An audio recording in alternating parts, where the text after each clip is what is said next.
Question आएगा कि एक एम्पियर की परिभाषा लिखो। क्या आएगा?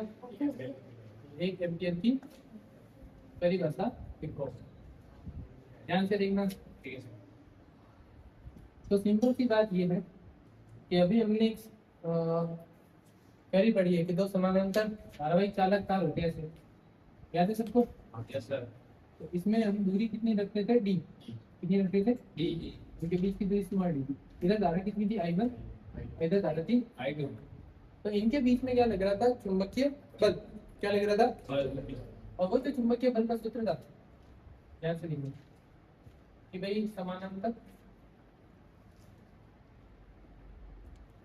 धारावाहिक चालक तारों के मध्य चुंबकीय बल। और हमने चुंबकीय बल का सूत्र पढ़ा है F = mu naught I1 I2 L बटे 2 पाई d। अगर इस L को यहाँ से हटाकर यहाँ लिख दें यानी F बटा L तो हो जाएगा म्यू नॉट I1 I2 बटे में 2 पाई d। अब यहाँ पे हम कुछ मान लगा रहे हैं, ध्यान से देखिए। अगर मान लो I1 का मान 1 एम्पियर है और I2 का मान भी 1 एम्पियर है, दोनों का मान कितना लगा दिया? 1 एम्पियर। और बीच की दूरी जो है वो भी अपन ने क्या लगा दी? 1 मीटर। अगर ये सारे मान इसमें लगाते हैं तो हमारे पास में क्या आएगा? F बटा L बराबर म्यू नॉट I1 की जगह क्या आएगा? 1, I2 की जगह भी 1, 2 पाई का 2 पाई और D की जगह भी 1। तो F बटे में L बराबर हो जाएगा म्यू नॉट बटे में 2 पाई। और जब इसको हम मान लगा के चेक करें तो हमें पता चलता है कि F बटे L बराबर म्यू नॉट का मान कितना होता है? 4 पाई। तो ये होगा 4 पाई इंटू 10 की घात -4, क्योंकि ये बल है, बल का मात्रक न्यूटन और ये लंबाई है, मात्रक मीटर। तो लास्ट इस तरफ मात्रक ये है बटे में आपका 2 पाई। तो इधर जो मात्रक होंगे भाई फॉर्मूला उसके हिसाब से इधर मात्रक रहेगा F बटा L। बल का मात्रक न्यूटन, लंबाई का मात्रक मीटर, तो न्यूटन प्रति मीटर। और ये आ गया 2 पाई। तो इसको इससे काटता आया 2। तो F बटे में L बराबर 2 इंटू 10 की घात -7 न्यूटन प्रति मीटर।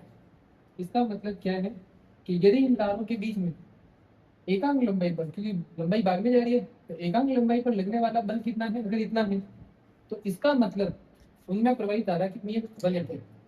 1 एम्पियर रख ले तो बल इतना तो धारा 1 एम्पियर। बात समझ में आई? तो हम इसके बारे में एक परिभाषा लिख सकते हैं। परिभाषा में यहाँ लिख देता हूँ, ध्यान दो कि दो नगण्य अनुप्रस्थ काट तथा अनंत लंबाई के चालक तारों को 1 मीटर की दूरी पर, कितनी दूरी है? 1 मीटर की दूरी पर समानांतर रखा जाता है। कैसे रखा जाता है? समानांतर रखा जाता है। तब यदि इनके मध्य लगने वाला बल कितना हो?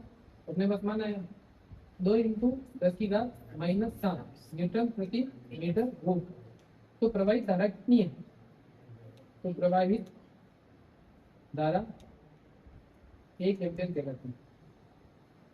1 एम्पियर कहलाती। बात समझ में आई? क्लियर? तो पहले क्या करोगे? क्वेश्चन लिखोगे, फिर ये आंसर है और ये उसका स्टेटमेंट।